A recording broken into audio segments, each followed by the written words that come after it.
আসসালামু আলাইকুম সবাইকে। অচেনা ভালোবাসা গল্পের 9 নাম্বার পার্ট। তো বেশি কথা না বলে চলুন গল্প শুরু করা যাক। ইদানিং খুব মনে পড়ছে বুঝি। জোনাকি বুঝলো না কথাটার অর্থ, তাই প্রশ্নবোধক চাহনি দিল স্নিগ্ধের দিকে।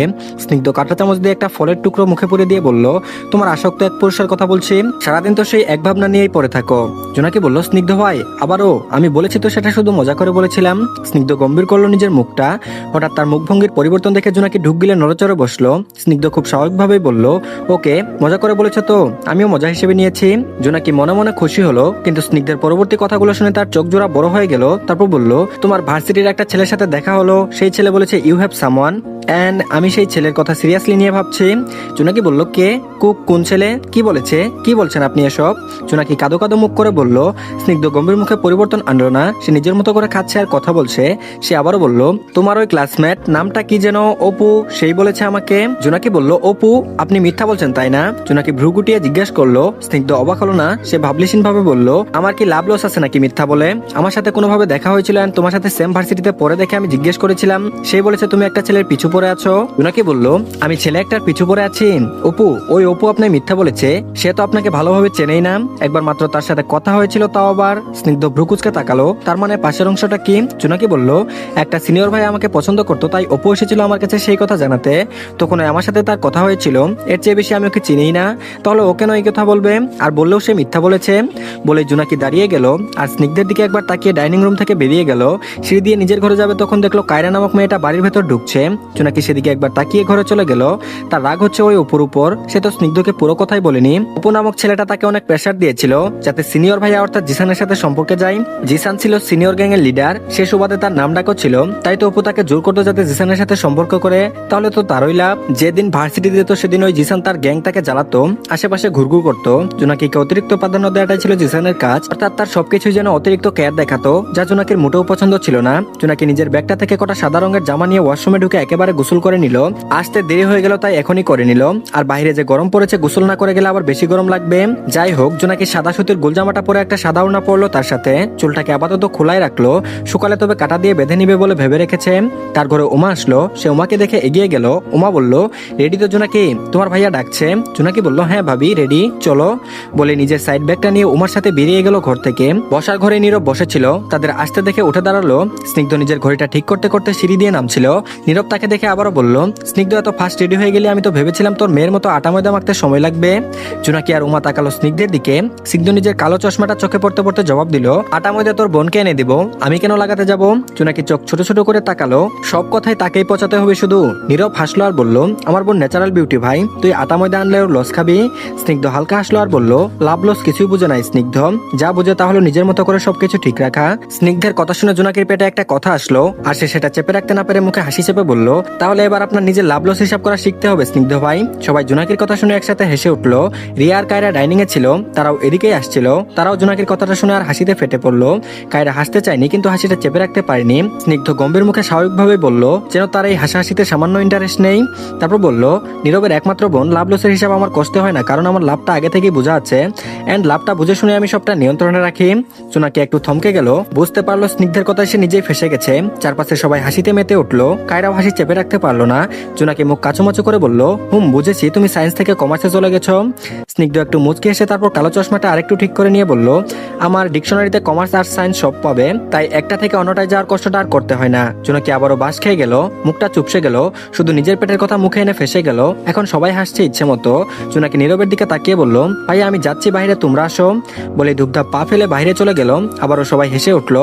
স্নিগ্ধ, নীরব আর উমা একসাথে বেরিয়ে গেল। কায়রা রিয়াকে বলল, মেয়েটা দেখি অনেক কথা বলে, কিন্তু বিয়ে বাড়িতে দেখে মনে হচ্ছিল অনেক চুপচাপও, কথাও বলতে পারে না। রিয়া হাসলো আর বলল, এটা তো কিছুই না কায়রা, ও আরো অনেক বেশি চঞ্চল ছিল, কিন্তু পরিস্থিতি তাকে অনেকটাই বদলিয়ে দিয়েছে। বলেই দীর্ঘশ্বাস ছাড়লো আর কায়রাকে নিয়ে নিজের ঘরে চলে গেল। তাদের ভার্সিটির একটা অ্যাসাইনমেন্ট কমপ্লিট করতে হবে। জোনাকি বাইরে গিয়ে দাঁড়িয়েছিল। নীরবরা আসতে এসে একটু নড়েচড়ে দাঁড়ালো। স্নিগ্ধ নিজের গাড়ি বের করে তাদের সামনে এনে দাঁড় করায়। এতে অবাক হয় জোনাকি, আবার নীরবকে সেই গাড়িতে উঠতে দেখে আরো অবাক হয়। তারা কি স্নিগ্ধের সাথে যাবে? উমা বলল, কি হলো জোনাকি, উঠে এসো। উমা কথাটি বলে পেছনের সিটে বসে জোনাকিকেও ডাকলো। জোনাকি সেদিকে তাকায় আর তার সাথে উঠে বসে। সবাই উঠতে স্নিগ্ধ গাড়ি স্টার্ট করে। স্নিগ্ধ রেডিও অন করে দেয়। সেখানে একজন আরজে রায়ানের একটা শো চলছিল। জোনাকি তেমন একটা রেডিও শুনে না, তবে আজ শুনতে মন চাইলো। সে কান খাড়া করে আরজে রায়ানের কথাগুলো শুনতে লাগলো। আরজে রায়ান বলছে, আমার প্রিয় দর্শকরা, ইতিমধ্যে আমাদের সাথে কলে যুক্ত হয়েছেন দুজন দর্শক। এখন আবারও একজনের কল আমাদের রেডিওতে চলে এসেছে। চলো সবাই একসাথে দর্শকটার সাথে কথা বলে আসি। তারপর ফোনের ডিপ বাজলো এবং রায়ান বলল, হ্যালো, আসসালামু আলাইকুম, আমি আরজে রায়ান, আপনার নাম পরিচয় দিন। অপর পাশ থেকে কয়েক সেকেন্ড বাদে কথা আসে। শোনা যায় একটা মেয়ের গলা। মেয়েটি বলে, ওয়ালাইকুম আসসালাম, আমি আমার পরিচয়টা গোপন রাখতে চাচ্ছি, আশা করি কোনো সমস্যা হবে না ভাইয়া। আরজে রায়ান বলল, না না, কোনো সমস্যা নেই, আজকে আমাদের শোটা হচ্ছে ভালোবাসার দুরন্ত দিন। আমরা কিছু দর্শকের সাথে কথা বলছি এবং তাদের ভালোবাসার দুরন্ত দিন সম্পর্কে জানতে চাচ্ছি। আপনারও কি ভালোবাসার কোনো দুরন্ত দিন আছে? থাকলে অবশ্যই আমাদের সাথে শেয়ার করবেন। মেয়েটি বলল, ভাইয়া আমি কলটা করেছি মূলত অন্য কারোর ভালোবাসার দুরন্ত দিন সম্পর্কে জানার জন্য। আরজে রায়ান বলল, ওহো নাইস, তো আপনি কার সম্পর্কে বলতে চান? মেয়েটি বলল, ও আমার এক ফ্রেন্ড, আমার সবচেয়ে কাছের ফ্রেন্ড। আরজে রায়ান বলল, ওকে, তাহলে আপনি কি বলতে চান, শুরু করতে পারেন। আমাদের দর্শকবৃন্দ ইতিমধ্যে কমেন্টের বন্যা ভাসিয়ে দিচ্ছে আপনার গল্পটা শোনার জন্য। মেয়েটি বলল, জি, আমার বান্ধবীটা খুব সহজ সরল ধাঁচের ছিল, মানুষটা খুব সহজে নিজেকে এক্সপ্রেস করে ফেলতো, মানুষের সাথে খুব সহজে মিশে ফেলার এক দারুণ ম্যাজিক জানতো সে। তখন আমরা মাত্র ক্লাস 7-এর ছাত্রী। তার প্রথম পর্ণের শুরু ছিল সেদিন। প্রথমে বলতে চাই, আমি কি আজ আমার সেই বান্ধবীর ডায়েরির লেখাগুলো পড়ে শোনাবো? আরজে রায়ান বলল, অবশ্যই, আপনি শুরু করতে পারেন। মেয়েটার মাঝে কিছুক্ষণ নিস্তব্ধতা দেখা যায়। এদিকে জোনাকি আর উমা খুব আগ্রহ নিয়ে রেডিওটার শোটা শুনছিল। নীরব ফোন স্কল করতে ব্যস্ত, তার কান খাড়া করা, অর্থাৎ সেও শুনছে, তবে পুরোপুরি মনোযোগী নয়। এদিকে স্নিগ্ধ ব্যস্ত গাড়ি চালাতে, তার হাবভাব দেখে কোনো কিছু ধারণা করা সম্ভব নয়। মেয়েটি বলল, ডায়েরির নাম প্রেমের আলাপন, তার প্রথম পেজে লেখা, সময়টা তখন খেলার, ঘুরে বেড়ানোর আর কিছুটা মজার। আমিও ঠিক সেই সময় ব্যস্ত ছিলাম। ক্লাস 7-এ পড়ি, বয়সটা অনেকটাই অল্প ছিল, তবুও অনুভূতিদের বাঁধতে পারলাম না। বলেই থামলো মেয়েটা। সকল দর্শকরা অনেকটাই উৎসাহ নিয়ে শুনছে কথাটা। ক্লাস 7-এর কোনো মেয়ে কি প্রেম নামক বন্ধনে আবদ্ধ হতে পারে? বিষয়টা হাস্যকর ঠেকতে পারে কোনো কোনো মানুষের কাছে। আর এদিকে প্রেমের আলাপ নামটা শুনতে জোনাকির বুক ধক করে উঠলো, আর ভেতরটা কেমন নড়েচড়ে উঠলো। মেয়েটার পরবর্তী কিছুটা কথাও যেন মিল ঠেকলো, কিন্তু বিশ্বাসের পরিমাণটা কম হয়ে আরো কিছুটা শোনার জন্য আগ্রহ আর দুশ্চিন্তা নিয়ে শুনতে লাগলো মেয়েটার কথাগুলো। মেয়েটা আবারও বলা শুরু করলো, সময়টা শীতের ছিল, প্রতি বছরের তুলনায় সেই বছরে বেশি শীত পড়েছিল, আর সেই শীতের আমার হৃদয়টা জমে গিয়েছিল একটা মানুষের কারণে। আজ পর্যন্ত সেই বরফ গলেনি। ও একটা মানুষের প্রতি যে আমার 3 বছর হয়ে গেল ভালোবাসার সামান্য কমতি হয়নি, যেখানে হৃদয়টা বরফ গলবে কি করে? আবারও থামলো মেয়েটা। জোনাকি অবাক চোখে রেডিওর দিকে তাকিয়ে, সে কি ঠিক শুনতে পাচ্ছে নাকি ভুলটা শুনছে? তার মাথাটা কেমন খালি খালি লাগছে, এখন তার বিশ্বাস হচ্ছে না ব্যাপারটা। মেয়েটি বলল, আমি কোচিং থেকে ফিরেছিলাম সেই ঠান্ডা কনকনে শীতে। বাড়ির বড় উঠানে আগুন জ্বালিয়েছিল কয়েকজন ছেলেমেয়েরা মিলে, আমার ভাইও ছিল। তা দেখে ব্যাগটা রেখে এক দৌড়ে ভাইয়ার কাছে গিয়েছিলাম। আগুনের সামনে দাঁড়াতেই সবাই আমার দিকে তাকালো। আমিও কারোর দিকে তাকানোর প্রয়োজন মনে করিনি তখন। আগুনের তাপ খেয়ে বসে পড়ি, আর আমার হাত ঘষতে থাকি আগুনের উপর। হঠাৎ নিজের হাতে অপরিচিত হাতের স্পর্শ পেয়ে থমকে গিয়েছিলাম আমি।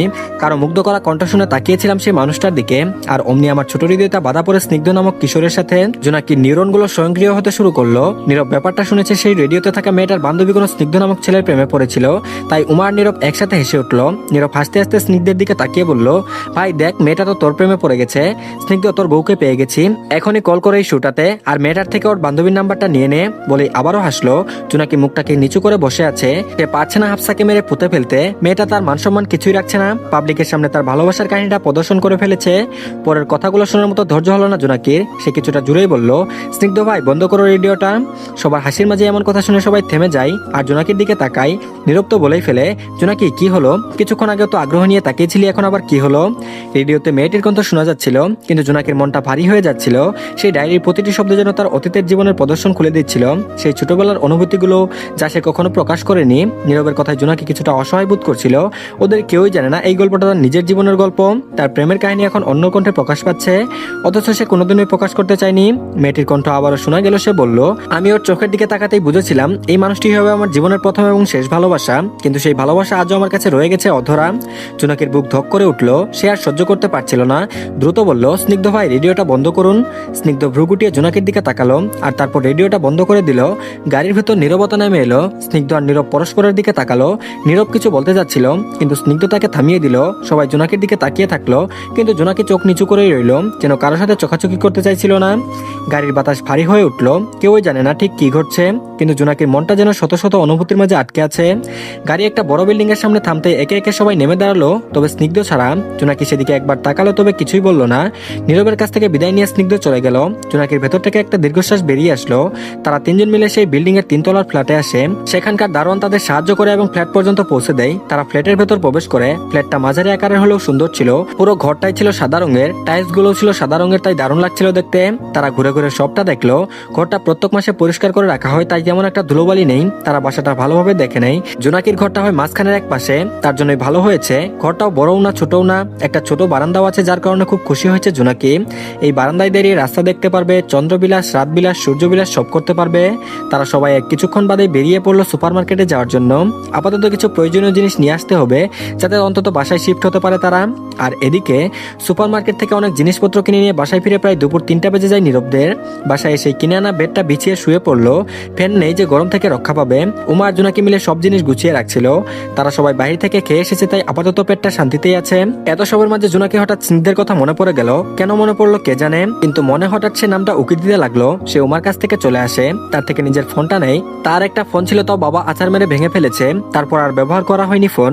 নীরবের কাছে গিয়ে দেখে সেই চোখের উপর হাত দিয়ে ঘুমাচ্ছে। ক্লান্ত ছিল, তাই হয়তো শোয়ার সাথে সাথেই ঘুম চলে এসেছে। জোনাকি ভাইয়ের ফোনটা বেড থেকে নিয়ে নিজের ঘরের বারান্দায় চলে আসে আর ফোনের কন্ট্যাক্ট নাম্বারে গিয়ে হাফসার নাম্বার খোঁজার চেষ্টা করে। শেষবার কখন তাদের কথা হয়েছিল তাও মনে নেই। অবশ্য বাসায় থাকাকালীন তখন হাফসা প্রায়ই আসতো তার সাথে দেখা করতে। ভার্সিটি আলাদা হওয়ার কারণে সে সময়টা দেখা হয় না তাদের। আবার ফোনটাও ভাঙার পরে কলেও কথা হয় না। খুঁজে খুঁজে হাফসা নামটা পেলো, সাথে সাথে কল দিল। ফোনে রিং বাজতে সে কানের কাছে ধরলো সেটা। ওদের আগ্রহ নিয়ে অপেক্ষা করলো হাফসার। এই মেয়েকে আজ কোনোভাবেই ছাড়বে না। কত বড় ফাজিল হলে এমন একটা কাজ করে, তাও আবার নিজেরই বান্ধবীর সাথে। তো ধন্যবাদ সবাইকে, আজকে এই পর্যন্তই। একটু ঝামেলার জন্য আজকে আর বেশি পার্ট দিতে পারলাম না, ইনশাল্লাহ আগামীকাল থেকে বাড়িয়ে দিব। তো সবাই প্লিজ আমাদের চ্যানেলটিকে সাবস্ক্রাইব করে দেন, আর অবশ্যই ভিডিওতে একটা লাইক দেন। আর ভালো থাকবেন সবাই, আল্লাহ হাফেজ।